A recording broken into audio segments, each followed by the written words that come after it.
Welcome back to Sunday Night in America. President Trump announced a major new defense project. This is something that will, the general said close to 100% protection, so that's something we need. I think it's a very, and everything's going to be made in the USA, by the way, very importantly. So it's something that I've been looking forward to for a long time.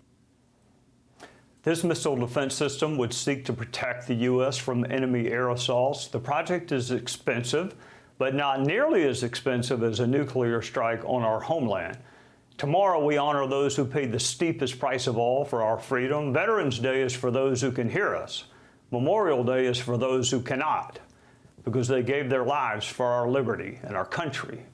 Florida Congressman Brian Mast served and sacrificed in uniform and chairs House Foreign Affairs. Welcome, Mr. Chairman. Thank you, first of all, for your service to our country. I cannot imagine a more challenging time with what is happening around the world, from the Middle East to Eastern Europe to China to our own version of the Iron Dome. What's it like to be chairman during these times? You could say there's job security right now. There's a lot going on to make sure. I think three things that really the president is trying to make sure of. Number one, that the United States of America is not taken advantage of by anybody, which we have been, that we're not taken for granted by those that we've been assisting, which we have been, and that we're not taking lightly by those that would come against us. And you brought in Iron Dome or rather the Golden Dome system, and that being a part of that, making sure that we're not taken lightly. We can defend ourselves. Chairman, you served. You have your finger on the pulse of what's happening worldwide. Is there a conflict or a potential conflict that you're paying attention to that maybe those of us that don't have access to your information are not paying enough attention to? Or have I covered it with Eastern Europe, Middle East, and China? Is there something else you're focused on?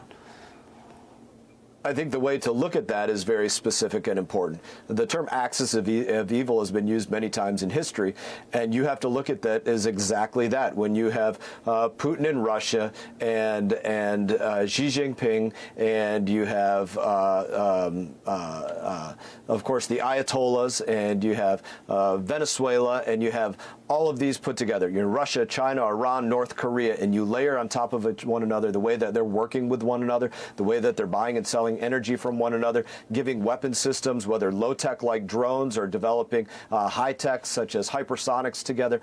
It's a very serious threat. It brings about, again, the conversation that we started with, and that's the way that I pay attention to it in the most. What is the alliance that you see between all of these? And then the point that I make to others across the globe, whether it's Africa or South Central America, Europe, it should be laughable that anybody looks at the world and says, I want for my people the lifestyle of those countries versus that of America, Europe, Japan, Australia, Israel, and others. Chairman, you are very modest and understated about your service to our country, but I need your help. Monday is Memorial Day. I am sure that you lost friends during your period of service. You nearly lost your own life. What is the best way for the rest of us to honor those that we cannot thank in person because they paid the steepest price of all? Memorial Day is a beautiful day because it's a reminder of people that believe in this country enough to give the last beat of their heart and the last breath in their lungs. It's a very painful day as well. It's very painful for me. Sometimes I can't walk onto the grounds of one of our veterans cemeteries. Just walking in the grounds will make me start to weep because I think of friends. I can't hear taps playing in the background to just walking past a television because I've just heard it so many times. Well, there's been a flag draped across the casket of one of my friends.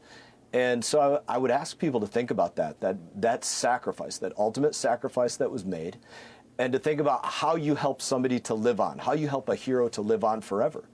And the way that you do that is by remembering them. Yes, on Memorial Day, but other days. Read their story.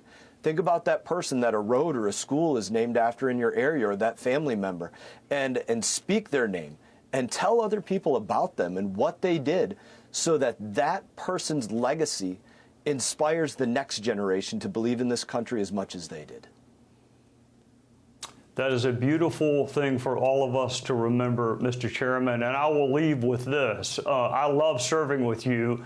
You were a great member. That was before you were the chairman, but some of my fondest memories are you just playing with your children in the gym, balancing being in public service with being a husband and a father. And those are some of my fondest memories. I could not be happier for you and our country that you are in the position that you are in right now.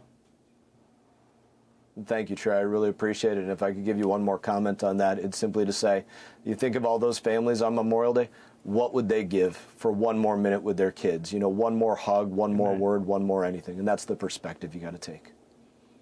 Amen. Beautifully said. Chairman Brian Mast from the great state of Florida, thank you again for your service to our country, and thank you for joining us on the Sunday night before Memorial Day. Take care, brother. Hey, Sean Hannity here. Hey, click here to subscribe to Fox News YouTube page and catch our hottest interviews and most compelling analysis. You will not get it anywhere else.